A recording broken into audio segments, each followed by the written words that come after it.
Good evening and a very, very warm welcome to you all this evening.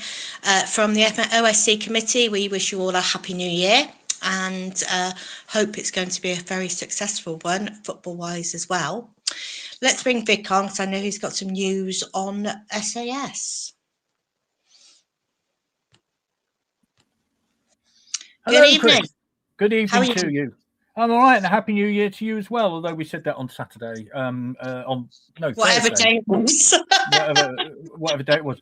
And actually, we should say there are two faces on there, notable birthdays over the course of the weekend. The great Chalky White, of course, very happy birthday to Steve White, and the late great John Smith, part of the 68-69 team and Anglo-Italian Cup winners team, promotion team, all those honours coming to that great side.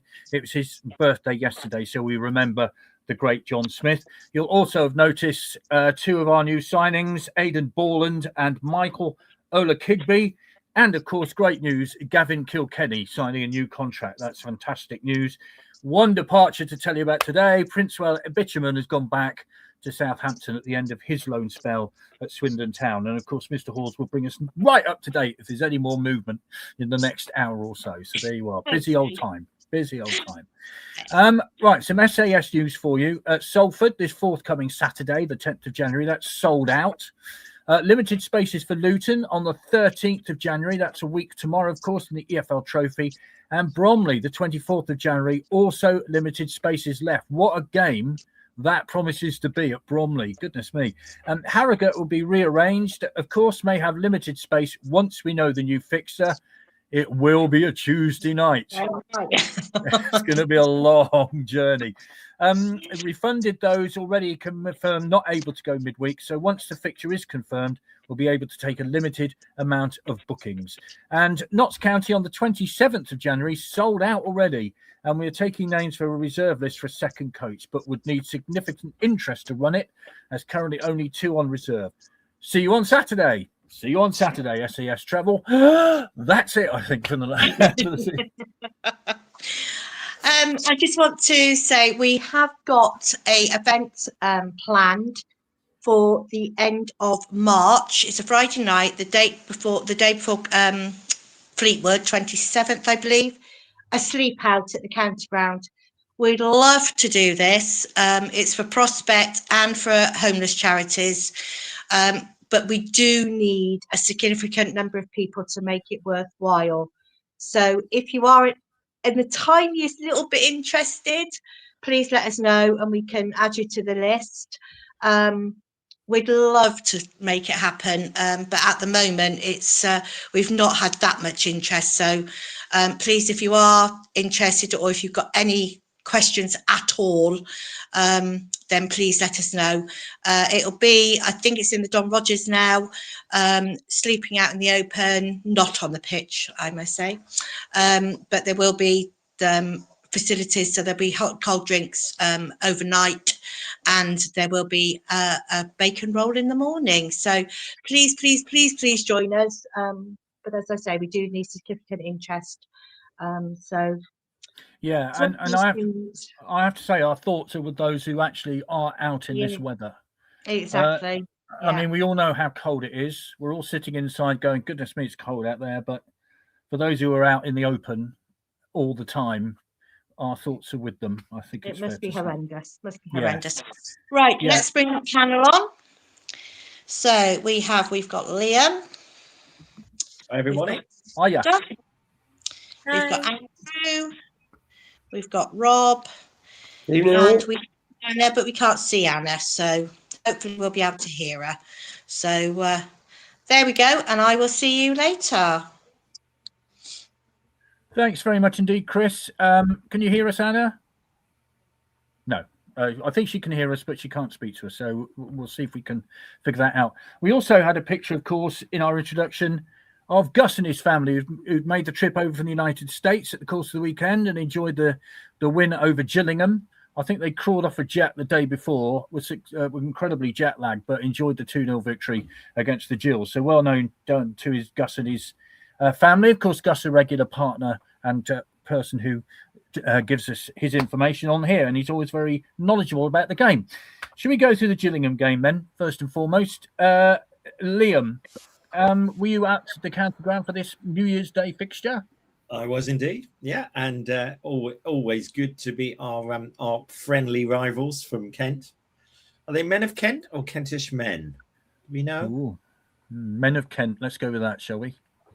But either way, it's good to be. I mean, Johnny Williams did a Johnny Williams, though he did stay up a little bit more often.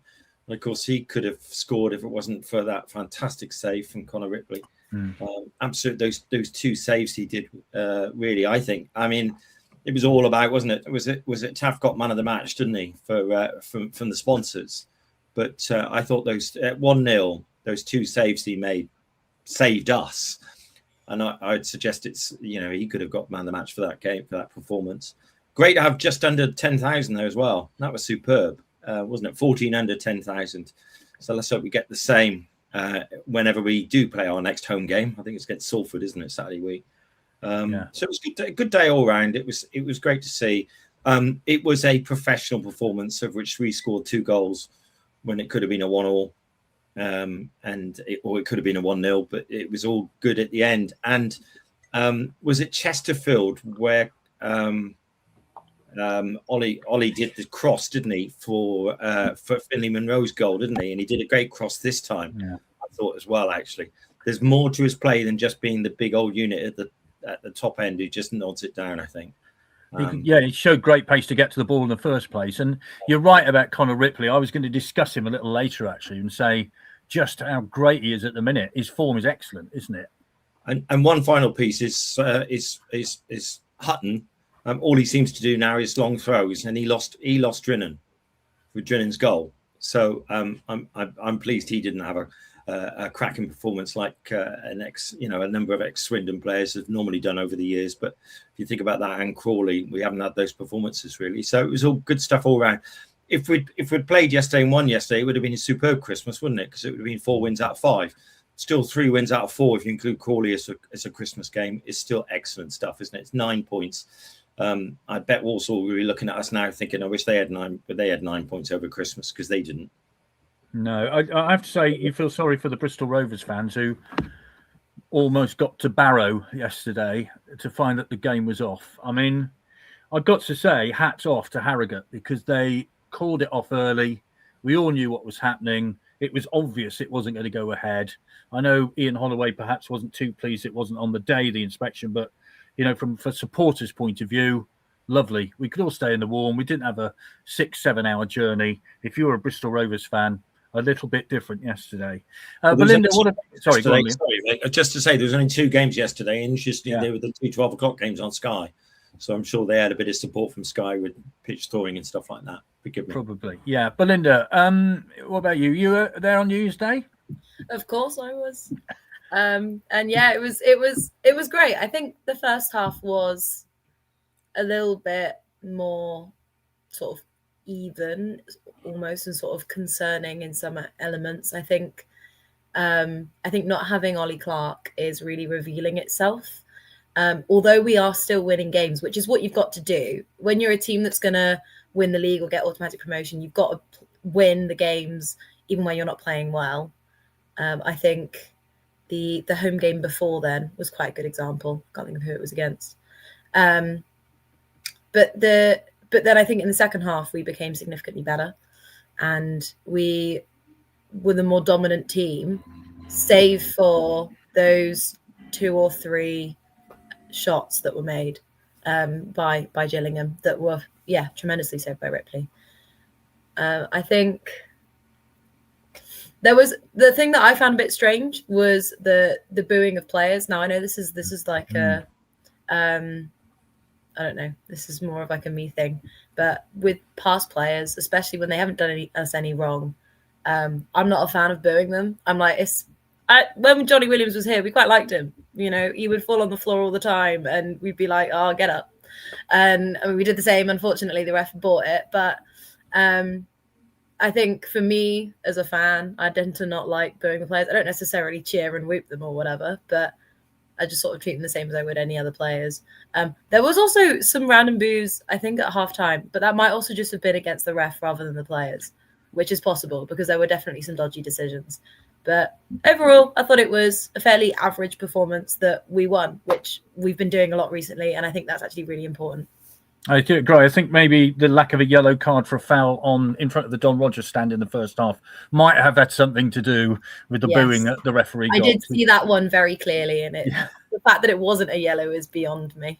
I think it's beyond most of mankind, I should say, quite frankly. Mr. Hawes, your impression? I mean, it was a game you kind of have to win if you're going to do well in a season, and they did win. Yeah. No, the first half was kind of dominated by, well, not dominated, but there were an awful lot of long throws, which took an awful lot of time for Gillingham to set up, didn't they? So I don't think that kind of helped the game have any sort of flow or shape, really. It felt like we got better when you said made the change. Not that you wanted Mbete to come off, but put an extra striker on there. But I think once it was 1-0 by a Narge, we looked okay, and Ripley bailed us out on a couple of occasions. I'm just a bit worried that perhaps we're not creating quite as much at home as we'd like, but at the moment the defence seems incredibly hard to breach, so that kind of makes up for it. So yeah, I think one you put in the kind of ground out category, a bit like Crawley. Do you know about Mbete? Because obviously he went off with an injury. What's that? No, I didn't think they'd had a sort of diagnosis on that yet the last time we got to speak about it, so we're still waiting on that one. Okay. He went off after 48 minutes. Jake Tabor came on. Mbete got a yellow on 25, and then Jake Tabor got one on 86. So there you are. Maybe it's that position. Anna, can you see or hear us? No, is the answer to that. Right. I'm just checking because we can't see or hear you. So, Rob, are you there now? I'm here. Yeah, excellent. Right. Oh, good. Right. What were your views on that? I mean, to me, it wasn't a great first half, but the highlights were the two-headed goals, of course, including the fabulous cross by Palmer for Drinan to get another goal. I did see one comment from somebody saying that apart from his goals, he hasn't done a lot. But I don't know. I mean, sorry, what do you want? He's a striker. He's got what? How many goals is it now, Andrew? 18, 19? Yeah, no, I think it's I think it's 13 league and the 2 hat-tricks. I think it's 19, yeah. Yeah, 19 goals. I mean, I'm not sure what else you want from a striker, really, from that. Anyway, your impressions, Rob? I think we'll gloss over that comment because it doesn't deserve much airtime, really, does it? Let's be quite honest. If you can't see the value of somebody scoring 19 goals, then you're probably going to the wrong sport, I'm afraid. Yes. But no, I mean, what's truthful at the moment is the fact that our squad is really stretched, isn't it?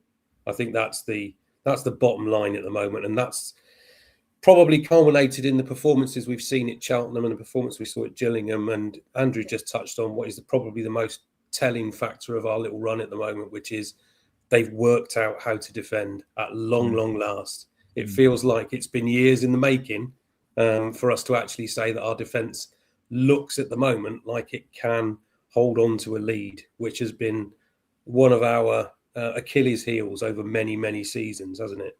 So all credit to the work that's being done on the training ground. If there's any time to do any work on their training ground over Christmas and on these current pitches, frozen as they are. But there is certainly an awful lot of work being put into making sure that all of the defenders, and I say all of them because we're having to use so many, given the fact that we're getting injury after injury after injury, and suspension to Ollie Clark, of course. But they clearly know what they need to do now, and they're very comfortable in making a mess of a game. And I mean that in the nicest sense of a word. We seem to have that done to us quite a lot. When we want to try and be expansive and play good football, teams come down here, put the low block in, make it really difficult for us to find space. We now make it really difficult for the opposition to do exactly the same. And that's probably the most pleasing part of all of them, Christmas fixtures, I think. We just look like we're difficult to beat. Even at Milton Keynes, the long pot shot, and fair play to Naman for that super goal he scored. But that apart, Milton Keynes created only a couple of chances towards the very, very end when we were trying to get ourselves back in the game. They didn't really create much else. And Cheltenham, I can't remember Connor Ripley making a save. No. We've talked about the saves that he made against Gillingham, a couple of them, one really special one. But generally speaking, the defence kept them at bay for most of the game. And when you've got a 19-goal striker on the pitch, and when you've got the ability to swing a free kick in like Finn Monroe can do, because that was just your perfect example of how to put a free kick into the penalty area for a big centre-half to get on the end of, wasn't it? It was absolutely perfect delivery, perfect header. You don't stop those. Doesn't matter how good your defence is, you won't stop those if it's hit perfectly. And it was. So all credit to them. 9 points, as Liam mentioned earlier on, 9 points out of 12, if you include the Crawley game in our Christmas fixtures. We'll take a rain check on Harrogate for whenever that gets played. But or even a snow check. Snapped your hand off before the season, before that little period started to give us 9 out of 12, I think. So we shouldn't belittle it now. No, and actually, there were other postponements yesterday, of course. So Town's position in the league wasn't really hurt. And actually, you mentioned the MK Dons goal, and the irony is, of course, that was the one goal that we've conceded and didn't defend, bearing in mind how well the defence has played recently. So a bit of an irony in that one. The lineup on Saturday, then, in front of 9,986. Where were the other 14? Were they shopping or something? That's so annoying, isn't it? When you sit there. Gus didn't bring his extended family, Vic. That was the problem. Yes. Obviously, Finley, what am I doing? I can't even see where I'm going. Oh, yeah, the goals came from Ryan Tavazzoli on 59 minutes, Aaron Dryden on 90+1, the assist from Finley Monroe on 59, and Ollie Palmer on 90+1. A 3-4-1-2 formation. Ripley and goal with a yellow on 89 minutes for time wasting. Wright, Tavazzoli and Mabetti across the back, as already mentioned, replaced by Jake Tabor on 48. Then McGregor, Kilkenny, Nichols and Monroe, a yellow for Nichols on 83. Oldacre, replaced by Ball on 82. And then Dryden and Palmer up front. The referee, James Durkin. The assistants, Marvin Amphlett, Harley Hetherington and Mark Senior. So those are the basics. Possession, Swindon 50.6%, Gillingham 49.4%. So you can't really get a lot closer than that. Comments coming in. Thank you very much indeed. Yes, Sean, thank you very much. Evening all. Hope you all had a great Christmas, etc. Gosh, that's long gone now, isn't it? Hi, Daz. Tabor's flick on started the move for Dryden's goal. MK Dons Stadium NK has a modern undersoil heating system, says Daz. How many games has Ollie Clark got before he's back? Of course, he missed that one yesterday. Is it another 4? Another 3, yeah. That would have taken another, because if he'd been at Salford and then Luton, he would have been back for the Salford home game, but that's now not the case. Yeah, that's right. Hutton left and immediately had a go at Swindon fans by making that video, so can understand him being booed, says James. And Gary says Finley Monroe made a tackle against Crawley, given a penalty. Ref changed his mind. Great tackle.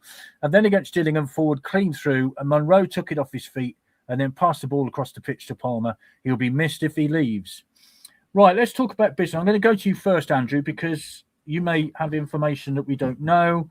The new signings that have come in this week: Aidan Borland from Aston Villa, Michael Ola Kigby from Brentford, and Gavin Kilkenny, importantly, signing a new contract. And Princewell Bitumen this week or today has gone back to Southampton. What are your thoughts on those early signings? I think they were Saturday, Sunday, weren't they?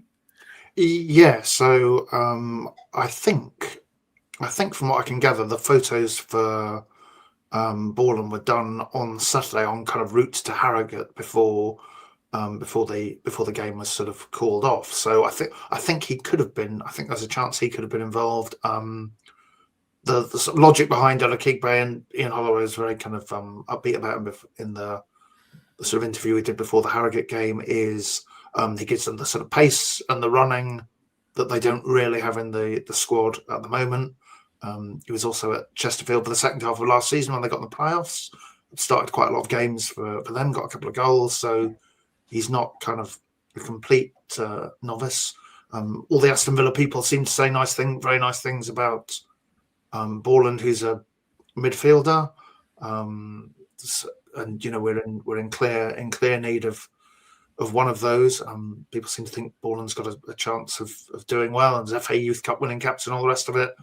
I guess we have to hope that our relationship with Aston Villa is good enough that they kind of know when is the right time to send their players out on loan, and they think they can kind of physically handle it. I was saying earlier today, I don't know if you remember seeing Kane Kessler-Hayden for the first time up at Scunthorpe and thinking, how's he going to do in League Two with all those big blokes trying to knock him off the ball? And then in that game, he's kind of running into the box and winning a penalty straight away, and you can kind of see what he's about. So, and again, those two sort of fill.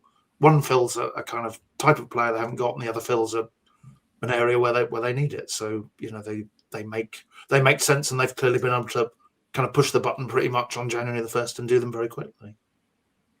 Yeah, and obviously speculation about Finney Monroe this weekend, Preston North End and Leyton Orient. I mean, what does that say? His contract's at the end of the season, isn't it? So I would imagine if Villa wants some money for him, they're going to have to make money now, aren't they? Yeah. I think that's the thing is that they could give him a new contract, I guess. It's still, unfortunately, it's still like a massive gap from doing well in League Two to being considered kind of Premier League. Really, it's not like the days where you go and get Keith Scott out of the 4th tier and then you stick him in a Premier League side the next week.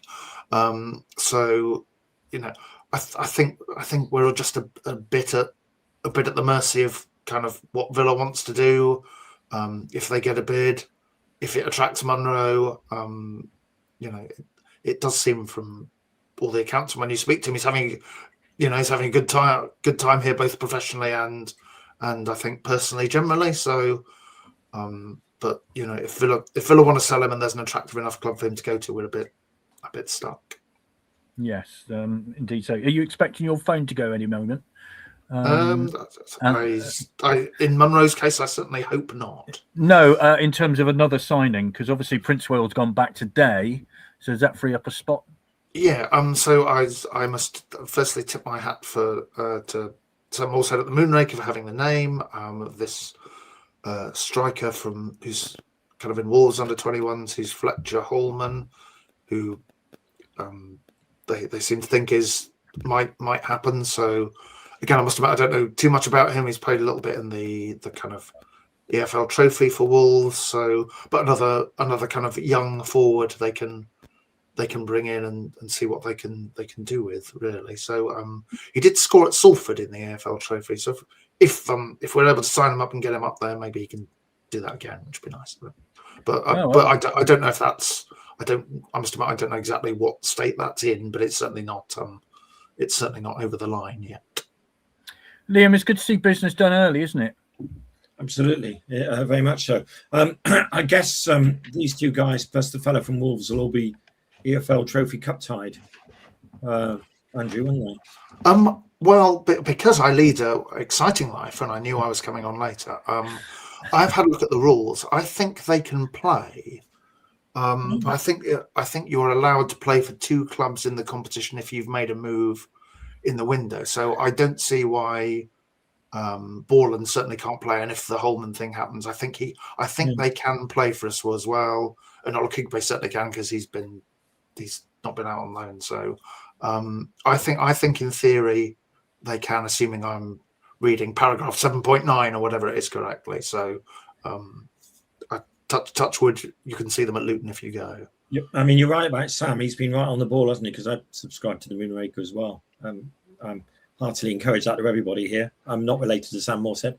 But I excellent stuff that's come through. I do have a question, which is actually about Ryan Delaney. He seems to have disappeared altogether and not even being mentioned about whether he's fit or available, is he? No, I think the last time we checked on him, he was injured again. I assume they wouldn't, without having really asked about this, I assume because they were quite happy to let him go all summer. And the one area where they do think they've got some, defensive depth is sort of centre back, even though Knight-Nobel's out for a bit.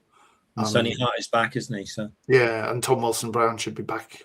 Yeah, I think they hope maybe by the Salford League game, or if not, I would hope the Bromley game. So I would imagine, this is me speculating rather than having inside of. If anyone wanted Delaney, I dare say that it would make sense for him to try and get his career going, because at the moment he's a bit stuck. He's not going to see much game time. He's an experienced player now, where you would think from his perspective he would be wanting to get the decent contract he can as a sort of defender in his late 20s. That should be probably when you're earning your good money. And at the moment he's kind of in the background, and even if he is fit, he's unlikely to be involved unless there's a real sort of further thinning out of the defenders. I would suggest, Vic, that the best signing of the season so far was at the weekend. Well, Gavin Kilkenny. Yeah. I think we're all delighted to see that. Yeah, 2.5 years is a fantastic thing, because there's a future captain in Gavin, I think, as well. Yeah, if you I think agree with he's you. Mr. Efficient and just quietly gets on with it. Yeah, I would agree. You would agree with that, Belinda, wouldn't you?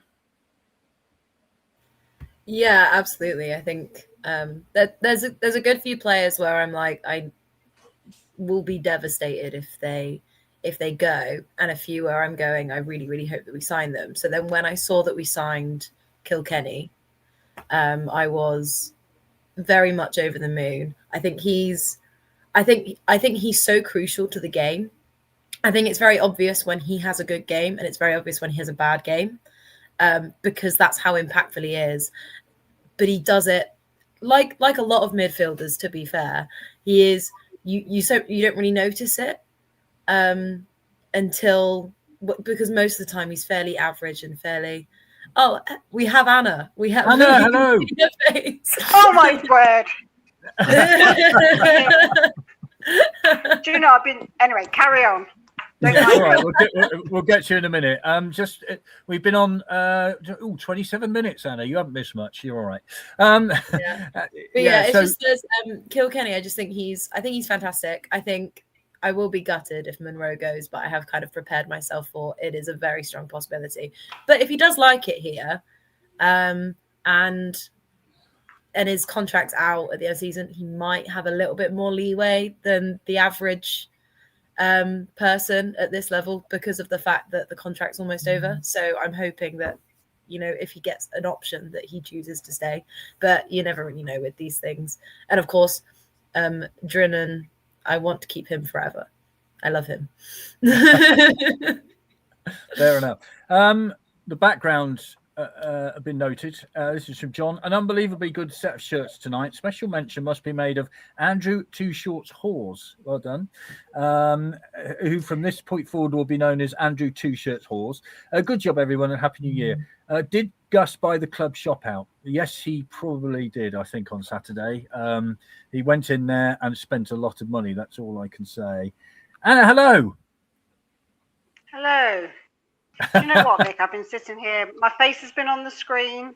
I've been waving. Nobody can see me. I think it's because it hasn't been brought out by beautiful spoons or something. StreamYard, got bountiful spoons or something. Yeah, I did see that message, and I didn't quite understand it. But... Anyway. Oh, fair enough. Anyway, yeah. I'll get to you in just a minute. I was just going to ask Rob about his opinions of the new signings, and I'll get to you in a sec. It's lovely to see your business done early, isn't it, Rob? Oh, absolutely, very much so. We've lamented the fact that we've had to wait till the transfer deadline day to bring 3 or 4 players in many times on here. So, for the very nature of the fact that on day one we sign a player, and a player with playoff ambitions from last season in Ola Kigbe, who I think can be a real asset to us. We've all mentioned the fact that we're desperately short, minus Danny Butterworth and Amin, of the runner who will hold on to the ball and will really attack defences from out wide. We've been waiting for that for pretty much since the last window shut. So we are missing that type of player. So it's great to get him in. And as Andrew mentioned earlier on, all I've seen about Borland so far is really positive. I know he's a young lad. He's still not got any A-League experience, but there is real high hopes for him. And you sort of hope that he can really flourish in an area of the pitch where, to be honest, we've been very fortunate over the last Christmas period, because all credit to Kilkenny and to Nichols, because they really are the only two central midfield options, with James Ball being the one who tries to come in and help out when he can. But those two pretty much have been absolutely critical over this 4-match period, and they've played virtually every minute. So for the very nature of the fact that Harrogate got called off, I think those two players would have been breathing the biggest sigh of relief out of anybody, because we can ill afford to lose either one at this moment in time. So Borland's arrival comes none too soon, it must be said. We probably still need another one in there, if I'm truly honest. We probably could do with yet another central midfield player in there just to add the competition value. But as you say, the best business, without a shadow of a doubt, is Gavin Kilkenny. I think it actually suits. It's one of those strange situations where we all fear the fact that he might go, but it's actually really good and sensible business on both parties, because I'm not sure he would walk into a team first choice at any other level at this minute in time in his career. However good we think he is, I think he would be a bit part player elsewhere. I don't think he'd be a first choice. Whereas here, we know the value of him, and we absolutely need him in the centre of our midfield. So I think he's seen the sensible option there as well. He can see his future here. He can see potentially stepping up the league ladder with us. And I just think it's really, really good bit of business on both parties. Yeah, Sean says, big statement, Kilkenny extending contract. Who had the airplane flying over their house just now? Is anybody want to put their hands up? Yeah. Sounded like a Galaxy C3. Not that I'm a plane spotter in any way, but anyway, there we are. That's that. Anna, how lovely to see and hear you. So it's great to see you. Delighted. Let's get your thoughts on the Gillingham game then, and the new signings. What have you thought? I'd just like to mention, I didn't get a plane going overhead, but I did get my jacket potatoes just put in the oven, which is very really good. important for later. Absolutely. Was it an air fryer? Oh, no, dear, don't have one of those, unfortunately. Let's not go down Air airplane. Oh, never mind. Yeah. Moving on. Yeah, in Gillingham, it was attritional, wasn't it? And quite remarkable that our goal survived, unbreached on many occasions. You can put that down to a couple of things, mainly as people putting their bodies on the line, and you want to see that is the sign of a team that wants to keep clean sheets and wants to and can win games either beautifully or not, or ugly, as we saw on Thursday. So great win really. I didn't think Gillingham were a bad side. They've had a weird run in a way, haven't they, with seven draws and so forth, but they didn't look a bad side. Quite pleased to see Hutton not achieve anything with his long throws, but I was listening and I do agree with Belinda. I don't really go along with booing players unless they've really annoyed me somehow. Yeah, I mean, what we want to do now is go on a bit of a longer winning run, really. And it just struck me that we're second, but it's very tight up there. Quite happy to see MK Dons and Chesterfield draw the other night, but it's very tight. You lose a game, or you lose one, draw one, or draw a couple, and you're probably back in the playoffs. There's teams coming up on the rails. Cambridge, I was expecting to see push into the playoffs, and they have.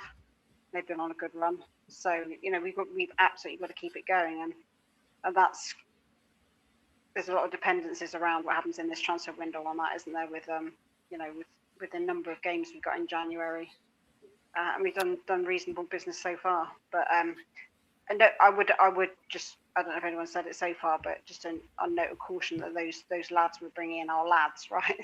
Yeah. So let's not heap too much pressure on someone like Borland, who's not even kicked a ball in the EFL. Ollie Kigbe, I'm quite excited about because he looks pacey and he has got some experience. He knows what he's coming into. I think he's probably what we need. I just have in the back of my mind that if Munro goes, is he Holloway's left wing back?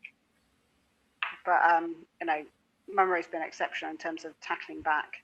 I don't think anyone could stand him for that. We'd have to play slightly different shape maybe, but so yeah, all good so far. Let's maybe there's one more incoming. Did I hear Andrew was talking about a couple of names for strikers potentially? Yeah, one from Wolves on it, apparently, allegedly, my lad. On your talk of Gillingham, the shots were Swindon 12, Gillingham 16, and on target Swindon 2, Gillingham 4. So you could say they had the better of that. The passes Swindon 287, whereas Gillingham made 285. So I think it was pretty even Stevens game all the way around. Swindon 8, Gillingham 8 corners. You could say, apart from the 2 goals, it was pretty even. Well, it's an obvious statement to make, I guess, because if it wasn't for the 2 goals, it would have been even, wouldn't it? And apparently the plane flew over Old Town. So who's in Old Town? I'm in Old Town. There you go then. You had the Galaxy I've been T3. battling against StreamYard for 27 minutes, as you pointed out. So that's probably why I didn't hear the plane. There you go. The league table, it remains the same really before yesterday's games, which didn't take place. Bromley top, played 24, goal difference 15, points 48. Swindon second, of course, 24 games played, 13 goal difference, 46 points. And then Walsall, 24 played, 9 goal difference, 43 points. And then in the playoffs, Salford, 24 played, 4 goal difference, 43 points. MK Dons in fifth, 25 played, 18 goal difference and 41 points. Cambridge, 24, 9 and then 41, and Chesterfield in the final playoff place 25, 7, 40. So there you are. Rob, I know this is a thing that you do every season, but are we safe yet, would you say? I'd like another point. Right. But I would be very worried if we went 22 games without another point, I have to say. So I think we're pretty safe, yeah. Yeah, I think we'd all be amazed if we did that. If it does happen now, it's not our fault, okay? If we'll stay up on goal difference, Vic. Yeah, okay, fair enough. Right, it's a cup week coming up then, Liam. Salford away in the FA Cup. Then we've got Luton, who are 8th in League One in the EFL Trophy. And then, of course, we're playing Salford again at home in the next league match. So what about the forthcoming week? How important are the cups? Financially, of course, very important, but the league's a priority. So in a running theme, if Finley Munro plays on Saturday, he'll be cup tied. And that'll be a statement, won't it? And it's 1 week into the 2-week window about whether he stays or goes and all those other decisions. I won't say much else. The other thing I think about Salford is that their form's slightly better than ours at the moment. In fact, I'm going to look through what they got. They've done 4 wins and 2 draws in their last 6 games, whilst we've had 4 wins and 2 losses. So in the last 6, so their form is slightly better, but big money is at stake here, and we might get a nice romantic 4th round tie. Manchester United, Chelsea. It's a shame Celtic aren't in the FA Cup, isn't it? You see, there's a theme here. Yeah. And they've just appointed Martin O'Neill to the end of the season, by the way. What, Manchester United? That'd be Celtic. Celtic. But yeah, no, I think it's a winnable game. I think that the weather's looking okay, isn't it? It's 7 degrees and wet or something, isn't it? It's supposed to be on Saturday. A bit like there was back in September then, isn't it? When we lost ultimately, didn't we? No, of course, their pitch is dreadful. Salford's pitch is dreadful. Is it still a rugby league pitch as well, Rob, or rugby union? No, it's not. They've got a different stadium for that, but it doesn't. Really they were going to go to that stadium originally. They were going to move. That pitch needs an awful lot of work, so it won't be pretty at this stage of the season. No. But it's the FA Cup, and it will be, and when was the last time we were in the 4th round? Many years ago. Was it Leicester or something? Leicester. Yeah. Remember that game? Well, we got a very lucrative week, haven't we, with Salford and then Luton. and they could be really good if we come away from both. I presume they're, of course, they're finalised on the day, aren't they? It'll be extra time and penalties, presume for both as well, won't it? For the Luton game as well. Well, it's Luton straight to pens. Not extra time. Yeah, is it? Yeah. Right. Yeah. So, good stuff. Well, the fact is, we're having conversations in January about successful transfer windows so far, about being in the third round of the FA Cup, for being in the southern quarterfinals of the EFL Trophy, and we're second. I mean, how good is that? How nice is that? And then we woke up. Yeah. Yeah, I like that. Yeah. Belinda, I don't suppose you've had much experience of big FA Cup runs, have you? I mean, none of us have had them in God knows how long. No, I don't think I've ever seen us make it to the fourth round. I don't think I was. Well, I might have been alive, but I don't think I was watching Swindon when we went to Leicester. What year was it? 2010. Is that right? Yeah. Or 2012. 2012. Oh, okay. Yeah. I got into Swindon in Paolo's season, so I've been around then. So, but I was a dainty 10-year-old, so I probably don't really remember it that well. But basically, yeah, I don't really remember a proper cup run. I can't lie, it doesn't really feel like the third round of the FA Cup, and I think it is because it is probably the worst draw we could have got. Yeah. Like, not to put it lightly, I feel like it is really far away. It's an awful pitch, and we're literally playing them the week after. Like, getting Salford, I think, is particularly bad. But as we say, in theory, it's winnable, and it would be very fun to see us get to the fourth round because, yeah, there'll be me and there'll be a lot of people younger than me that will have never witnessed it before, and it will be quite fun to get on a big cup run. We're doing very well in the trophy, but it would be nice to get a bigger one. Yeah, it'd be interesting. Actually, many of the younger fans won't remember us getting through to round 2, let alone any further than that. I mean, that's the way the cup history's been recently, hasn't it? Lots of comments coming in. Daz says Salford's Wembley 69 pitch once again. Ah, those memories. Looks like the good times are coming back to the town, says Mark. Just touching wood because I don't want to jinx it in that way. I thought the same as Anna. Is Borland a bit of a favour by Villa, a left footer because Munro is going? Oh dear. Paul says the Salford pitch will be a cabbage patch. Flight Radar said at A400, says Hannah. It sounded like a Galaxy to me, but I wouldn't argue with Flight Radar. Let's have a look. I watched Gareth Ainsworth's post-match interview. It was fair to say he was a bit perplexed they didn't come away from our place with something. I mean, it was extraordinary. You look at all the statistics. Swindon had 4 goalkeeper saves, for instance. Gillingham 0, which is extraordinary. Andrew, the FA Cup and obviously Luton. Many of us will have memories of Luton in the Simod Cup and David Bamber having that chance of going through and putting Swindon at Wembley, but thought a whistle had blown in the crowd for offside, so therefore didn't take advantage of the opportunity. That was some years ago when Luton had a plastic pitch. So what are your memories of that? Yeah, plastic pitch, Liam. Yeah. Yeah, I went to that. Yeah. And the away fans were banned, Liam. We were the only ones allowed in because it was a cup tie. Yeah, that's true. Yeah, it was like a Scrutio ground then, wasn't it? Yeah. Yeah, still is. So what are your thoughts, Andrew? The cup, I guess the money of the cup is not to be seized. Now, I agree with Belinda that it's a pretty filthy draw, but we just have to do our best to make it through that. And if you can get into round 4, the odds of pulling out the big day out, which I think is what we're all really here for at some point, get that much larger, don't you? When you've only got 32 teams left as opposed to 64. Maybe it's nice to have a couple of these sort of cup games to bed in the new players without those league points at stake, because then you go on to the league game, Salford, Bromley and Notts County after that, which is pretty tasty given their respective league positions. I feel like the trophy broadly has done us a bit of good in the sort of happy days when we can remember we felt we had a big squad. You could actually give them some playing time, but we can certainly use that game to kind of try one or two things and see how a slightly refreshed squad looks. I wonder what it'll be like, Andrew, when we go to Bromley and what the league will look like. I mean, looking at the table at the minute, there is a bit of daylight, not a huge amount, is there? But that'll be a huge game, won't it? I mean, I know we're looking a long way ahead, but it is a tasty one to look to. It does feel like that, doesn't it? I think over the sort of 2 seasons they've been in the league, Bromley have given us 3 quite difficult games, haven't they?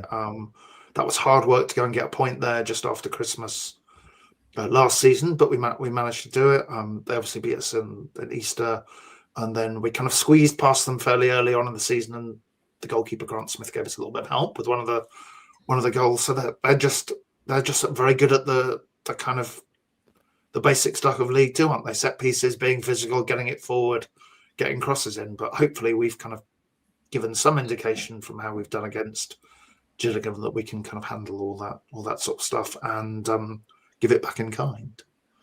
Long way to go before we get to that one, of course. Hi, John. Got to disagree with Belinda. Salford was a great draw for me personally. Winnable game at a weekend for me with my friends in Manchester. What's not to like? A long trip to Salford, John. I think that's probably what's not to like. Rob, I mean, we seem to have been there a lot, don't we? Yeah, we do, don't we? And it's always horrible. I can't say it's a pleasurable experience, Salford. Like you say, it's a long trek. The ground is non-league, for want of a better expression, to be honest. They've done their bit, but they're not a football club. As much as they might want to throw money at it, they haven't got the support. The bedrock's not there. The infrastructure's not particularly great. They throw some money at the football team and give a nice long fat contract to a manager who's experienced at this level, but they're just not a club that should belong in the Football League, in my opinion, at this stage. They're manufactured. They're very similar to Milton Keynes.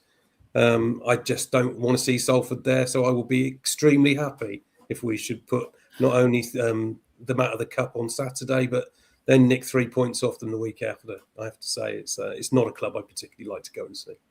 And Luton in that Simod Cup, you'll remember that one, obviously. I do, yeah. Dave Bamber's. That would have been at that point my first experience of a trip to Wembley, because obviously that was prior to the trips that we made in 90 and 93. So that was a real disappointment on the day, and I can see him now, picture him directly in front of us, bearing down on goal, and you just think, go on then, and he just stopped. It was inexplicable, absolutely inexplicable, and he heard a whistle that probably only dogs around that area heard, because nobody else heard it. I still can't quite believe that he stopped. And you look at all the players these days, none of them seem to stop. They all seem to put it in the net, and they worry about it afterwards. Of course, VAR allows them to do that these days. But no, he decided to be an honest gentleman, let's say, and it was to our detriment, because with about 10 minutes left, that would have put us in the lead and probably would have put us well on the way to Wembley. Yeah, I was doing the commentary that night. Mark Steen, I think, got the winner for them, didn't he? If I remember, O'Brien's is Mark Steen, yeah. Mark Steen, I seem to remember. Yeah, long time ago. FA Cup, Anna, EFL Trophy, and League. Obviously, the League's a priority, but what are your thoughts on it? Yeah, I mean, I think I'm just going to repeat what I've said in previous panels around these cup ties. For me, it's all about momentum. Keep winning, because that's important. It's important for momentum. It's important for morale. It's important for confidence. So and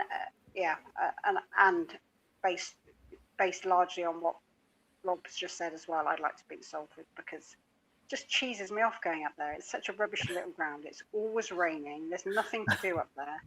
So I want to see some muddy shorts. I want to hear some comments from Gary Neville about Holloway that Holloway can respond to, because that'd be quite fun.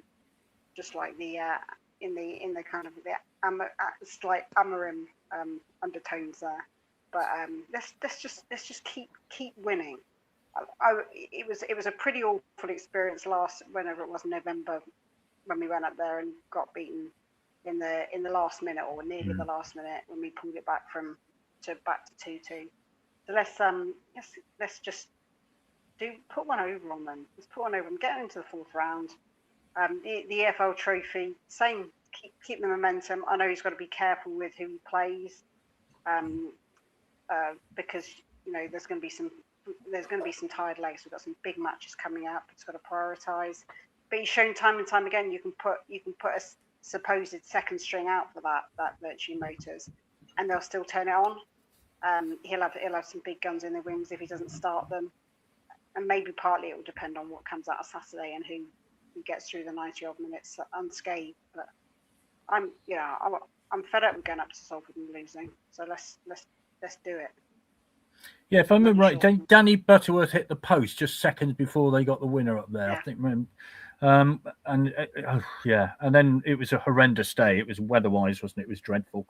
And they got that weird seating system as well, where you sort of start from A and then you have to keep winding yourself around. Weird. Anyway, weird. Right, let's talk about early postponements, Liam, because we mentioned at the top of the programme, Bristol Rovers going to Barrow yesterday, and that one was called off. And then there was another one I was reading today as well. I think it was Hull City. That was a late call off as well. It seems to me, as always, fans are sort of the last thing to be thought of in these respects. I know maybe, you've got to get the game played if you can, but surely the authorities could say, right, if there's any doubt, call it off. Yeah, it was good on, for the Harrogate game, everything, it was called off, lunchtime, midday? So that actually allows people to cancel their hotels as well if they've got a Premier Inn where you have to cancel by 2:00 or something. So it allows for those sort of things to get done for those that were going up, staying the night before, because some people were. It saves the club travelling up, doesn't it? Because unless they would have probably left that morning, but it certainly saved a bit of a long journey. It's so much better, isn't it? Especially now where weather forecasting is so much better than it used to be. Gone are the days where we'd all turn up and then it'd be postponed at 10-3 or something. Those just remember the 80s. It's so much better in that respect. Back to earlier, Vic, I've just had a quick look to see what Bromley are doing. They've got Tranmere away this Saturday, and then they're away to Chesterfield the week after. So they're going to have a couple of that, that's 2 tasty away games for them. So it'll be interesting to see what they're doing. Having a look through, just thought I'd mention that back on, where are we going to be once we play Bromley? Well, they might not be in the same place either, is what I'm suggesting. But their run's got to come to an end sometime, hasn't it? It's so simple, really. It's 6 in a row. But back to the only pain now is for everybody. I mean, I couldn't have gone yesterday, which I'd like to have gone because it is a ground I'd like to go to. My cousin, who's a town fan, lives up there. Harrogate, that is. He lives Richmond way, so it'd be nice to go up. And everyone talks about Betty's, but more importantly, I think more the beer sponsors, because they're very good up there as well, aren't they? Black Sheep is the sponsors, and that's a rather good ale. So, but it's a Tuesday night now, which means for those of us, have to take annual leave or what have you. We're not all retired, Vic. So it'd be those sort of things. But I would like to go to Harrogate at some point or other. So we'll see what happens, really. But there'll be another postponement coming up. I think March and April are going to be even busier than they are at the moment. I mean, Easter is early April this year. So we're going to have a very busy March and April, I think, catching up with maybe a couple more postponements. Yeah, I don't think if you go to Harrogate's football ground, you go anywhere near Betty's, just so you know. Don't you? It's a long way. No. I wouldn't want to disappoint you, Liam. We'll leave it there. Belinda, early postponement seems sensible to me. Yeah, I think I don't think I've had a game where I've travelled and then it's been postponed, but I might be recalling incorrectly there. My dad might call me up after this and be like, what? There was this one. But I do remember there was Colchester a couple of years ago. Well, it was probably ages ago now, actually. But traveling there and then in the rain and then getting there and basically an hour before the game or something like that, or not even an hour before the game, they go, no, it's not happening. And drive all the way back.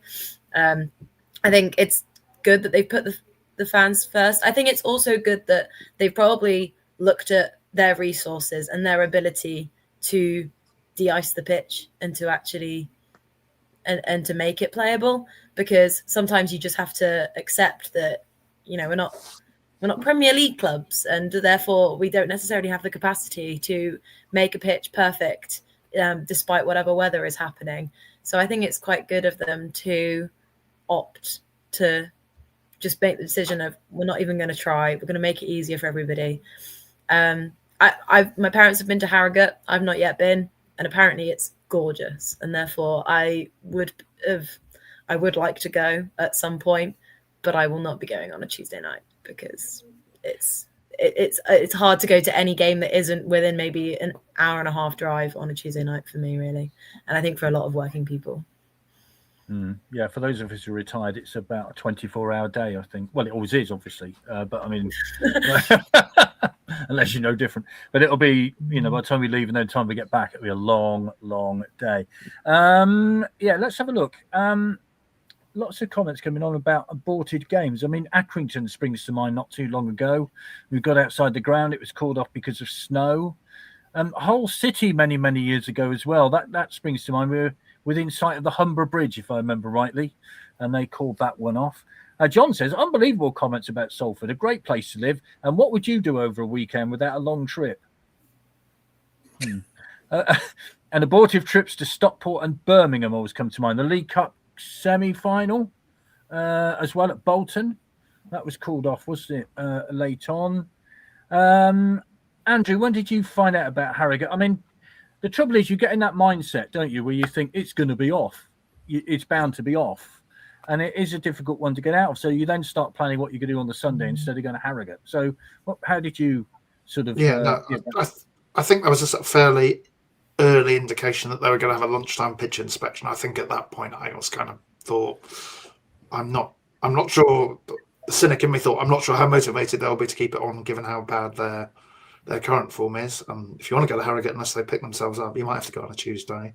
Otherwise, we may not see them for a while, I fear.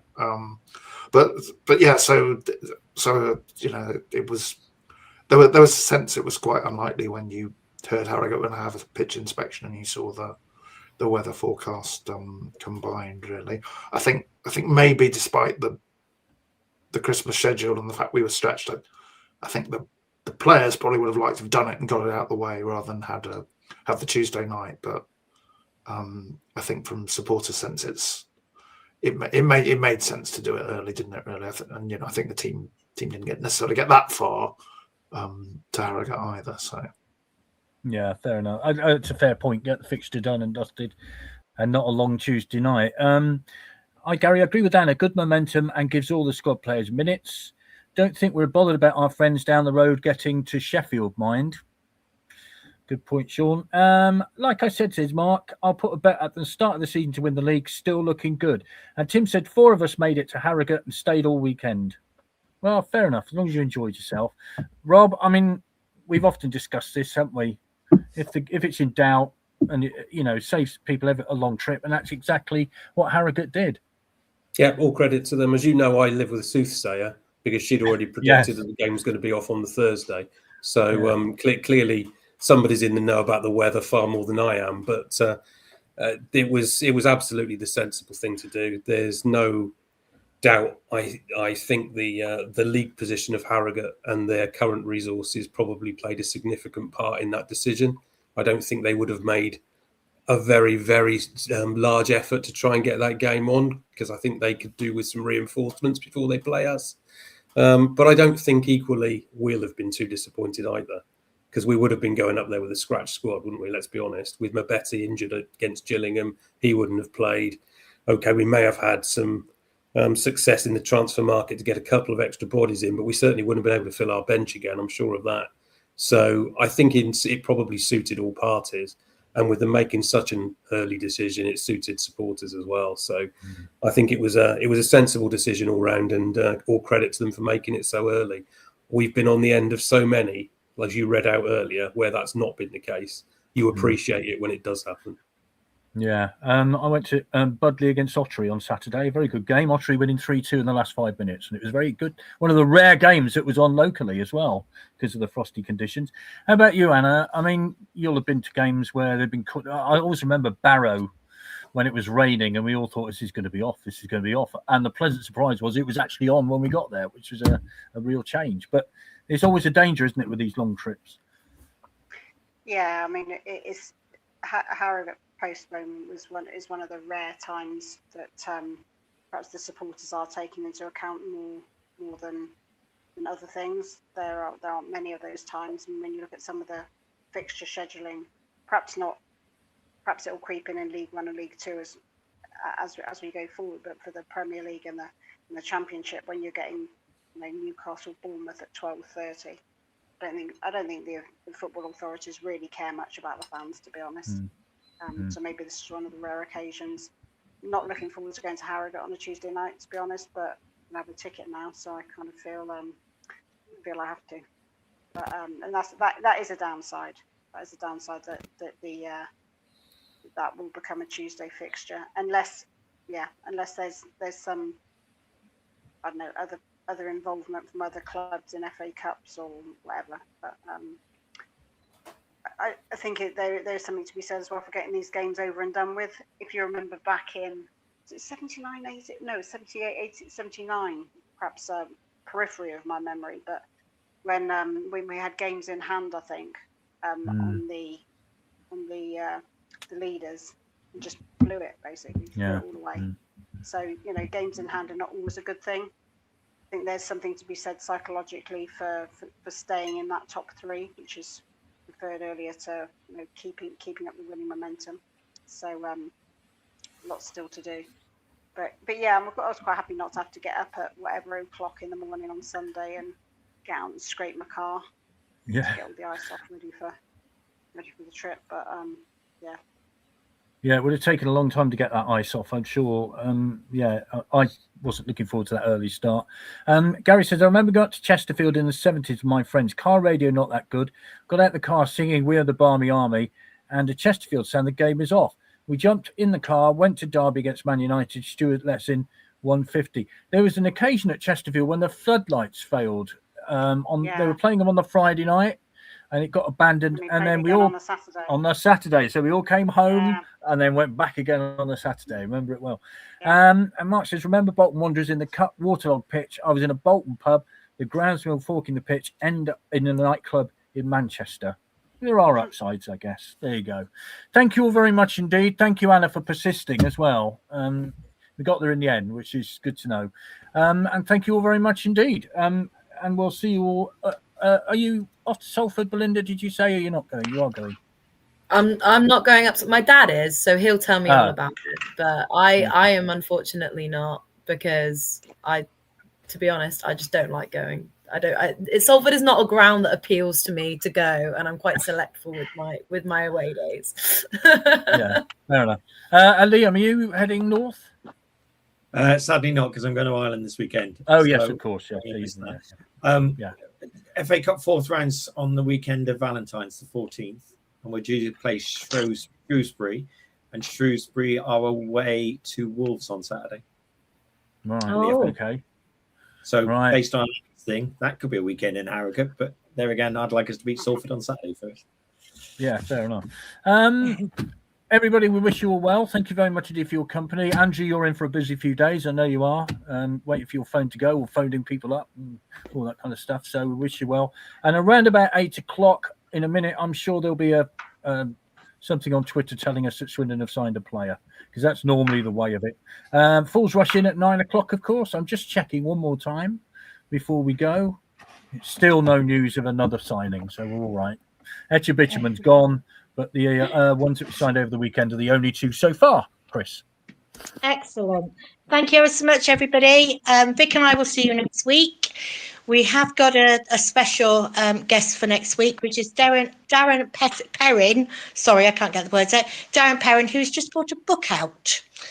He's a Malchan boy, isn't he, Vic? So he has lots of stories to tell about the other side of football. So we look forward to that. And also, if we do get through, fingers crossed and everything, then we're sure to have somebody on as well to talk about that as well. But other than that, we'll see you all at Salford, whoever's making it.